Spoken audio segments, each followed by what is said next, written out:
Hello and welcome to another edition of Mailbag.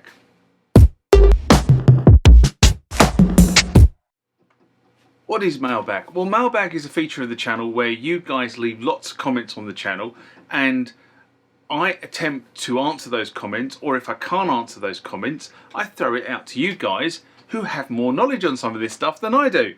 So let's get into the first mailbag of this session. Remember, like, comment, subscribe to the channel. Go over to Instagram and follow me there. Go over to Facebook, follow me there. That's where the normal notices are. And consider becoming a Patreon.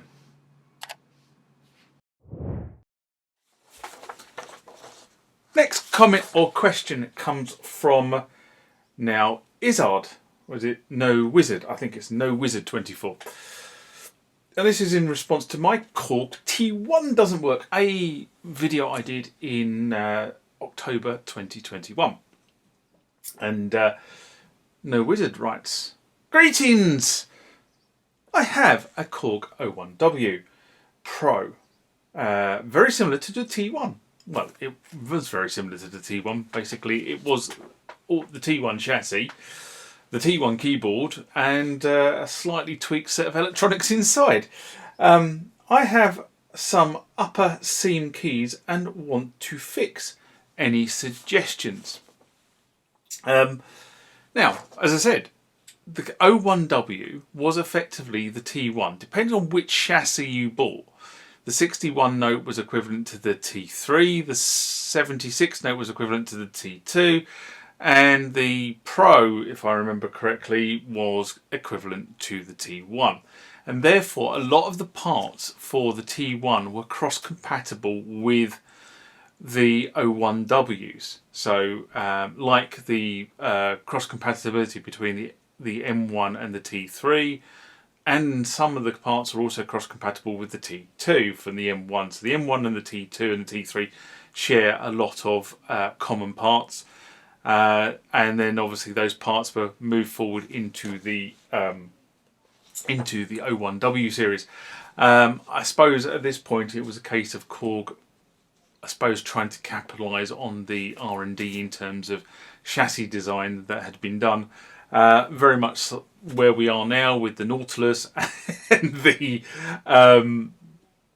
Kronos being very, very similar packages in terms of the, well, definitely the 88 key anyway, not the 76 and the 61, because they have that kind of sort of boat-like frame, chassis, case, whatever you want to call it. Anyway, going back to the actual question, because I divulge. But as I say, they're the same buttons. The problem is the oblong buttons are becoming really, really problematical to get hold of. And I think at the point I wrote this, there was somebody who was supposedly selling brand new buttons. I've got to be honest and say that was a whole load of baloney. The bloke wasn't selling brand new buttons. He was selling buttons that had been scavenged from somewhere else, and they were in really poor condition. But I did point this guy in that direction to say, look, you know, this guy is selling buttons if you really need buttons, but they're becoming really hard to get hold of. I've got an idea for to alleviate the problems here, but I think that's going to take a while to get off the ground.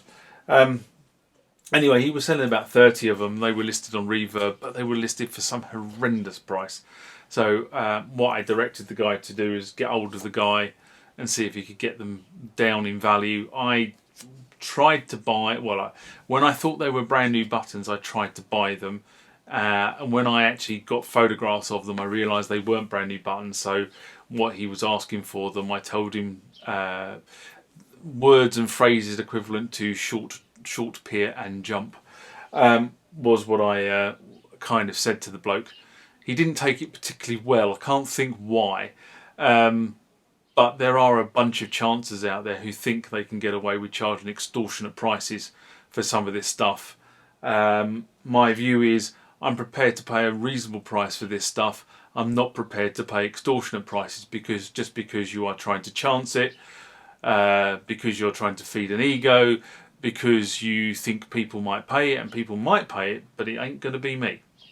So anyway, that's kind of the thing you need to look out for when looking at this. But in general terms, the T1, the T-Series, and the O1W series, the key units, 88, 76, 61, are cross-compatible with the equivalent T1 key unit, the T3, the T2 and the T1. So if you are looking for parts. Now what I'm not sure about, because I haven't seen the schematic for the O1W, is whether things like the power board are cross-compatible. And the T1 and the T2 and the T3, the power board wasn't a particularly robust point of the keyboard. I mean, the rest of the keyboard, or especially my T1 is built like a tank, weighs like a tank as well.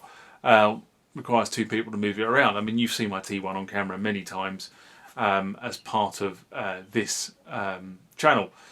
But the power board is the Achilles heel of the T1. That's the bottom line. Anyway, hope that gave you some pointers of where you can get hold of some of this stuff. Next comment or question comes from XP50 Player in response to our keyboard players now beta testers. A rant I did in September 2022. And XP writes, hardware synths have EPROM OS updates dating back to the mid-80s. Some of these are hard to source now, and some were surface-mounted chips that required a service centre to install. I much prefer user-installable software updates personally. And to be honest, I don't disagree with all those comments. The ability to download and apply a patch without needing to dismantle the instrument or go through a convoluted firmware flashing process is, to be honest, a good step forward. But is this promoting bad practices in allowing only a half-finished instrument to be delivered to you and I, the end user?